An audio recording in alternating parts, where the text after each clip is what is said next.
కేటీఆర్ గారి నాయకత్వం, సవితమ్మ గారి నాయకత్వం, కాసాని జ్ఞానేశ్వర్ గారి నాయకత్వం. జై తెలంగాణ.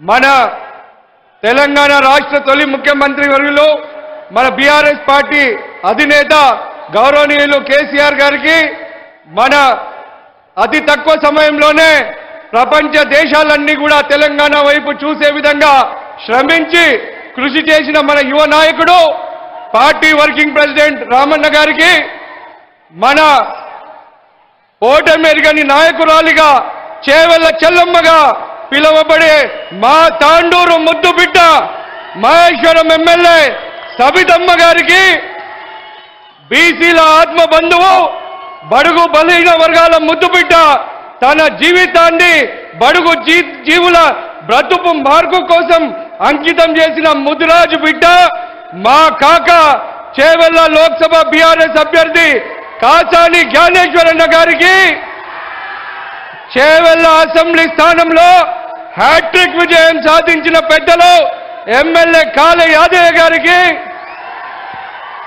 మన షేర్లింగంపల్లి ఎమ్మెల్యే గారు గాంధన్న గారికి, రాజేంద్ర గారు ఎమ్మెల్యే ప్రకాశన్న గారికి, వికారాబాద్ జిల్లా అధ్యక్షులు మెతుకు ఆనందన్న గారికి, పరిగి మాజీ ఎమ్మెల్యే మహేష్ అన్న గారికి, వేదిక పైనున్న ఎమ్మెల్సీ మల్లేష్ అన్న గారికి, వాణి మేడం గారికి, దయానందన్న గారికి, వేదిక పైనున్న ప్రజాప్రతినిధులకు, సీనియర్ నాయకులకు, కార్యకర్తలకు, చేవెళ్ల పార్లమెంటు నలుమూలల నుంచి విచ్చేసిన బీఆర్ఎస్ పార్టీ కుటుంబ సభ్యులకు ప్రతి ఒక్కరికి కూడా పేరు పేరున శిరస్సు వంచి నమస్కరిస్తా ఉన్నాను. మరి నేను ఈరోజు ఈ ప్రజా ఆశీర్వాద సభకు విచ్చేసిన చేవెళ్ల ప్రాంత ప్రజలను ఒక్క ప్రశ్న అడుగుతా ఉన్నాను. గతంలో ఎట్లా ఉండే తెలంగాణ, ఇప్పుడు ఎట్లుంది తెలంగాణ?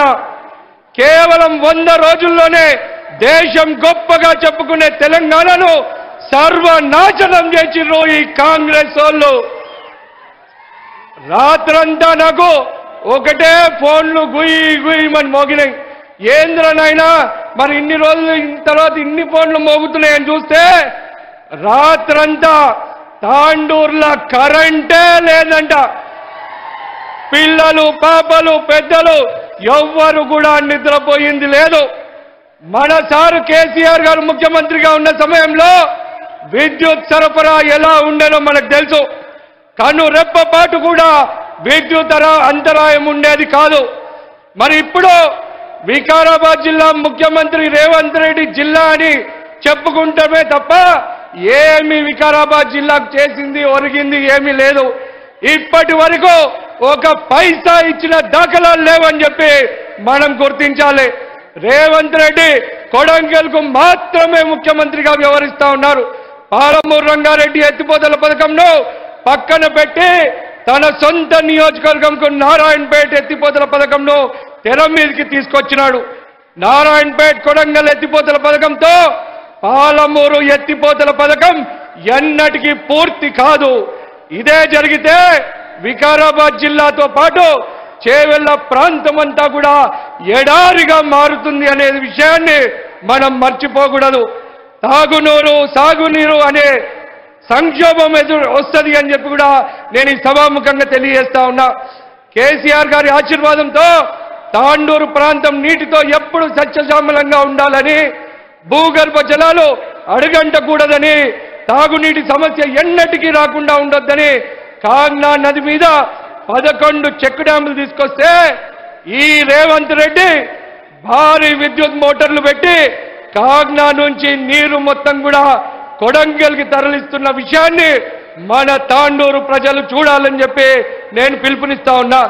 భవిష్యత్తులో తాండూరు ప్రాంతానికి తాగునీటి కష్టాలు తప్పవు.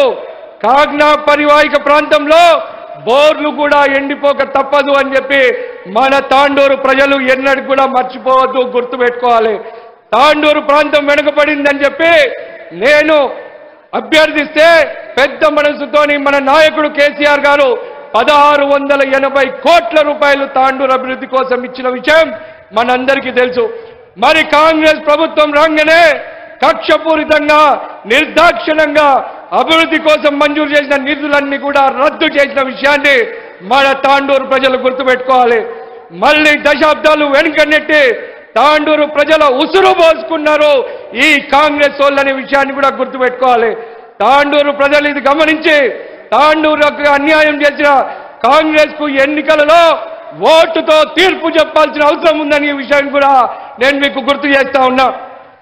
భవిష్యత్ తరాలను దృష్టిలో పెట్టుకొని మన నాయకుడు కేసీఆర్ గారు పక్కకు పెట్టిన అనంతగిరి కొండ సమీపంలోని దామగుండం రెడార్ స్టేషన్ కు కూడా ఆగమేఘాల మీద రేవంత్ రెడ్డి ప్రభుత్వం అనుమతులు ఇచ్చిన విషయాన్ని గుర్తించాలి. ఈ రేడార్ స్టేషన్ నిర్మాణంతో దామగుండం అడవుల్లో ఉన్న 12 లక్షల వృక్షాలను తొలగించాల్సి వస్తుందనే విషయాన్ని కూడా మనం గుర్తుపెట్టుకోవాలి. ఈ రేడార్ స్టేషన్తో వికారాబాద్ జిల్లా వాసులకు ఏమీ ఒరిగేది లేదు. ఈవెన్ దాని లోపల ఊడ్చే ఉద్యోగం కూడా మన వాళ్ళకి ఇయ్యారంట. అది కూడా మీరు గుర్తుపెట్టుకోవాలి. అసెంబ్లీ ఎన్నికల్లో రేవంత్ రెడ్డి గారు 6 గ్యారెంటీలతోని మనందరిని మోసం చేసిర్రు, ప్రజలను మోసం చేసిర్రు. ఇప్పుడు లోక్సభ ఎన్నికల్లో కూడా 5 గ్యారెంటీలని చెప్పి మళ్ళీ గారడి మాటలు చెప్తున్న విషయాన్ని మనం ప్రజల్లోకి తీసుకెళ్లాల్సిన అవసరం ఉంది. మన నాయకుడు కేసీఆర్ గారు ప్రతి సభలో చెప్పిండు, ప్రజలకు అందరికీ అర్థమయ్యే విధంగా చెప్పిండు. అయినా కాంగ్రెస్ మాటలు విని ప్రజలందరూ ఈరోజు మోసపోయినామని చెప్పి ఈరోజు ఎంతో చింతిస్తున్నారు, బాధపడుతున్నారు. కాంగ్రెస్ అసలు రంగు కేవలం 100 రోజుల్లోనే బయటపడిన విషయాన్ని మనం ప్రజల్లోకి తీసుకెళ్ళాలి. 6 గ్యారెంటీల పేరుతో మరి ఇప్పుడు 5 గ్యారెంటీల పేరుతో మరి ప్రజలను మోసం చేయడానికి కాంగ్రెస్ పార్టీ ప్రయత్నం చేస్తా ఉంది. నేను ఒకటే మిమ్మల్ని అడుగుతా ఉన్నా, చెప్తా ఉన్నా, మరి మన బీఆర్ఎస్ పార్టీ ఖతమైతుంది, అందరూ పోతున్నారని చెప్తున్నారు. పోయే వాళ్ళు పోతారు, కొత్త నాయకులు తయారవుతారు. బీఆర్ఎస్ పార్టీని వీడిన నేతల వల్ల మనకు ఏమీ పోయింది లేదు, ఇంకా మంచి జరిగిందని చెప్పి మనం అందరం ఖుషి చేసుకుంటున్నాం. ఉమ్మడి రంగారెడ్డి జిల్లాకు పట్టిన శని దరిద్రం పోయింది. పట్నం మహేందర్ రెడ్డి కుటుంబం పార్టీని వీడడంతో బీఆర్ఎస్ శ్రేణులు ఆనందం వ్యక్తం చేస్తా ఉన్నారు. తాండూరు టు చేవెళ్ళ పోయిరు, ఇప్పుడు చేవెళ్ళ టు మల్కాజ్గిరి పోయిరు. మల్కాజ్గిరి ఎక్కడికి పోతారు? ఇంటికి పోతారు. ప్రస్తుతంలో 2 మినిట్స్ అమ్మా, మా వాళ్ళందరూ ఫుల్ జోష్లున్నారు.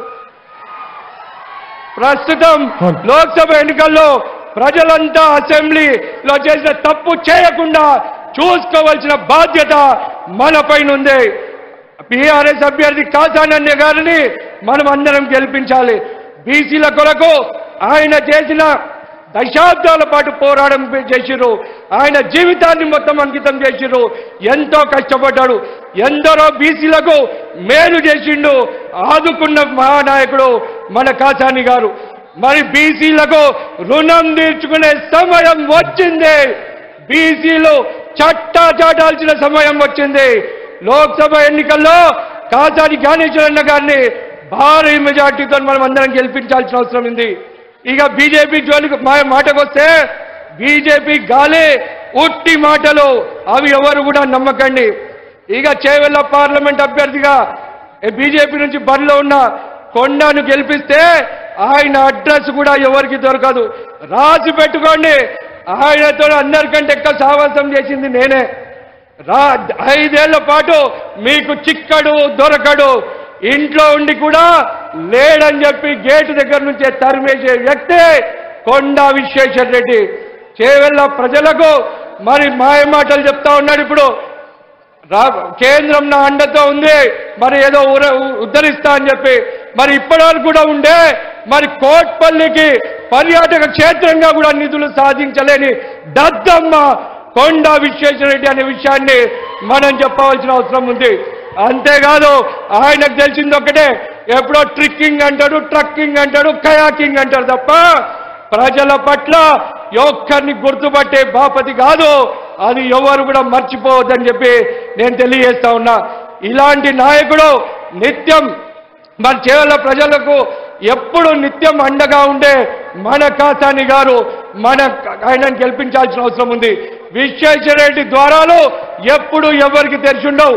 అదే కాసాని గారి ఇంటి ద్వారాలు ఎప్పుడు ప్రజల కోసం తెరిచి ఉంటాయి. ఇలాంటి నాయకుడు చేవెళ్ల పట్ల పూర్తి అవగాహన వ్యక్తి మన నాయకుడు. ఆయనను మనం గెలిపించాల్సిన అవసరం ఉందని చెప్పి నేను ఈ సందర్భంగా తెలియజేస్తా ఉన్నాను. ఇక రేవంత్ రెడ్డి రాష్ట్ర ప్రభుత్వం అండగా ఉందని చెప్పుకుంటా ఉన్నాడు. వాళ్లకు ప్రభుత్వాలు అండగా ఉన్నాయని చెప్తే మరి మన కాసాని గారికి ప్రజల అండ ఉందని మే 13 నాడు మనం నిరూపిద్దాం. ఎస్సీ ఎస్టీ బీసీ మైనారిటీలతో సహా సంపన్న వర్గాల ప్రజల సంపూర్ణ మద్దతు మన కాసాని గారికి ఉందని కారు గుర్తుకి ఓటేసి నిరూపిద్దామని చెప్పి నేను ఈ సభాముఖంగా మీకు వేడుకుంటా ఉన్నాను. కావున మరి 13వ తారీఖు రోజు మన సత్తా చాటుదామని చెప్పి తెలియజేస్తూ ఇంకా చాలా మంది మాట్లాడే వాళ్ళు ఉన్నారు. కాబట్టి నేను ఇంతటితో ఈ ప్రసంగాన్ని ముగిస్తూ జై తెలంగాణ వినిపిస్తలేదు. అందరూ ఒక్కసారి చేతులు పైకి లేపి జై తెలంగాణ, జై తెలంగాణ.